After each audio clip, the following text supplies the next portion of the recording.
সত্যজিৎ রায়ের ময়ূরকণ্ঠী জেলির সংলাপের মতো আমিও যদি তোমাকে প্রশ্ন করি, আচ্ছা আমি আর তুমি যদি 150 বছর বাঁচি কেমন হবে?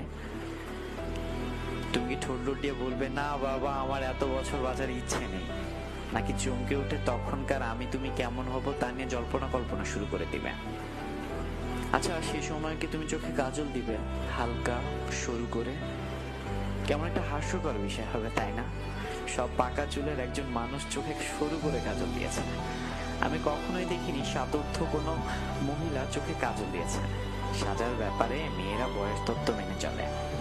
সাত ছুঁই ছুঁই মেয়ের সামনে আয়না এলেই বড্ড বেপরোয়া হয়ে ওঠে এরা। এই বেপরোয়া একটু কমে 16তে এসে ঘটা করে সাজ পর্ব চলে বিয়ের দিন, তারপর অকেশনে, তারপর আর সাজার বয়স নেই। সাজলে লোকে কি বলবে? জসীমউদ্দিনের কবর কবিতাটা শুনে আমার খুব মায়া হয়। সাজগোছালি একটা মেয়ে ডালিম গাছের নিচে কবরে শুয়ে আছে। তোমার কিন্তু মোটেও এ পর্ব মানা চলবে না। তুমি সাজবে, নিয়ম করে সাজবে। তোমার গাঢ় নীল রঙের শাড়িটাও পরবে। নিয়ম সবার জন্য বানানো হয় না, অন্তত আমার তোমার জন্য কখনোই না। আচ্ছা সুকান্ত ভট্টাচার্যের হে মহাজীবন কবিতার ঝলসানো রুটিটাও কি তোমার আমার মতো বয়সের হবে? সে কি তার আলো কমিয়ে দেবে? পূর্ণিমা রাতের মতো সাদা আলো সে সময় পৃথিবীতে আসবে তো? আচ্ছা চাঁদের বয়স কত হবে?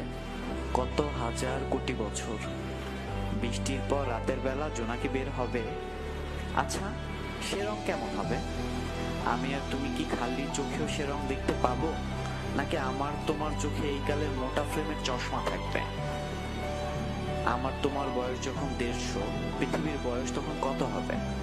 এখনকার 500 বছরের পুরনো পৃথিবীর বয়স কি তখন 650 বছর হবে? আচ্ছা কেমন হবে তখনকার তুমি?